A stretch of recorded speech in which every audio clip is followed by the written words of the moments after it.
Assalamualaikum warahmatullahi wabarakatuh. Alhamdulillah wassalatu wassalamu ala Rasulillah.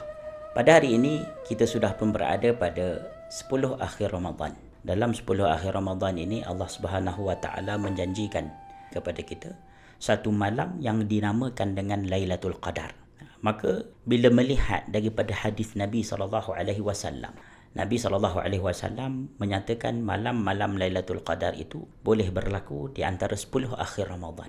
Maka apakah hikmah Allah Subhanahu wa taala menyembunyikan malam Lailatul Qadar?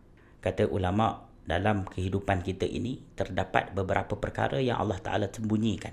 Antaranya yang pertama, Allah Subhanahu wa taala menyembunyikan satu masa mustajabnya doa pada hari Jumaat. Kerana apa? Untuk kita berdoa pada setiap masa sepanjang hari Jumaat. Yang kedua, Allah Subhanahu wa taala juga menyembunyikan salatul wusta, salat yang besar dalam solat yang 5 waktu. Kerana apa? Untuk kita semua menjaga semua solat-solat 5 waktu dengan baik.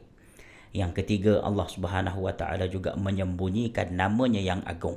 Allah Subhanahu wa taala mempunyai 99 nama. Maka ada satu nama yang disebut sebagai Ismul A'zam, nama yang agung. Kerana apa? Untuk kita memohon kepada Allah Subhanahu wa taala pada setiap nama-nama Allah Subhanahu wa taala.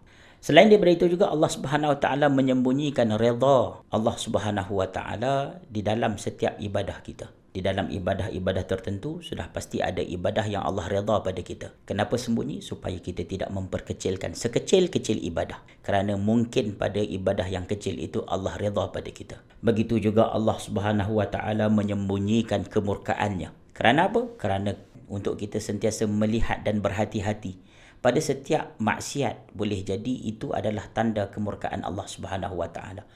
Antara lain juga Allah Subhanahu wa taala menyembunyikan juga walinya daripada kalangan manusia supaya kita sentiasa bersangka baik dengan semua manusia.